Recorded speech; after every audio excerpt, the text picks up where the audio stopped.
Alright, let's dive into something that's been brewing behind the scenes in the world of football governance, and trust me, it's a doozy. Imagine this: Gianni Infantino, the head of FIFA, is facing what could potentially be a full-blown leadership challenge. Sounds like a plot twist in a sports drama, right? But here's the kicker: it's not just speculation, it's happening right now. And personally, I think this could be a turning point for how we view football's global leadership.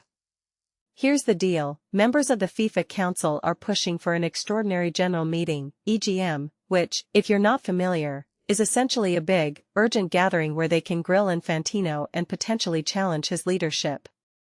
What makes this really interesting is that this rebellion wasn't sparked by just one thing.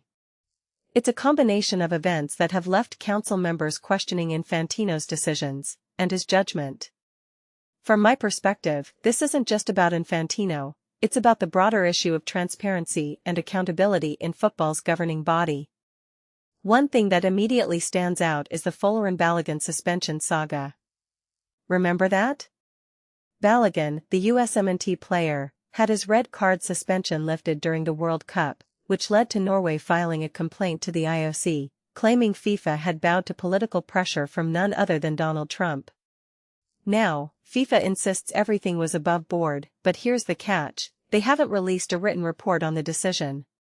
What many people don't realize is that this lack of transparency is a recurring theme with FIFA, and it's fueling the fire for this rebellion. But wait, there's more. Infantino's plan to sell off stakes in the World Cup to Thrive Capital, a company linked to the Kushner family, was the straw that broke the camel's back.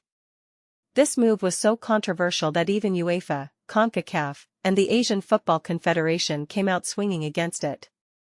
In my opinion, this wasn't just a bad business decision, it was a misstep that exposed how disconnected FIFA's leadership can be from the global football community.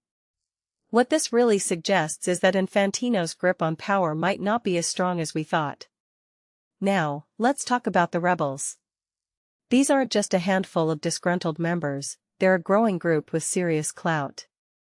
To trigger an EGM, they need 19 out of 37 council members on their side, and they're already well on their way. What's fascinating here is the geopolitical chess game at play. UEFA and CONCACAF are leading the charge, but they need support from Asia to really put pressure on Infantino. Meanwhile, the Confederation of African Football and CONMEBOL are standing firmly behind him. If you take a step back and think about it, this is a battle for the soul of FIFA, and it's being fought along regional lines. Here's where it gets even more intriguing: the potential candidates to replace Infantino. Nasser Al-Khelaifi, the PSG president, is out of the running thanks to Qatar's support for Infantino. Victor Montagliani, the CONCACAF president, could be a contender, but does he have the appetite for such a fight? And then there's Sheikh Salman, who narrowly lost to Infantino in 2016. A detail I find fascinating is that Salman would need support from his own confederation, the AFC, which isn't a given.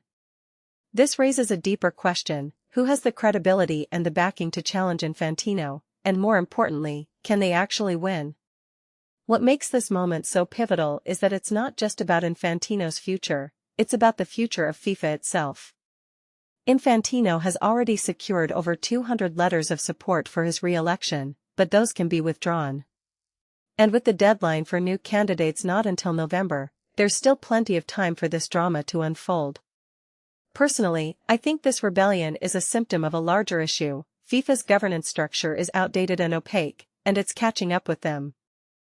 So, here's my closing thought: this isn't just a power struggle, it's a referendum on how football is governed globally. Will FIFA evolve into a more transparent, accountable organization, or will it remain a fortress of secrecy and political maneuvering? Only time will tell. But one thing's for sure, this story is far from over. What do you think? Is Infantino's time up, or will he weather the storm? Let me know in the comments below.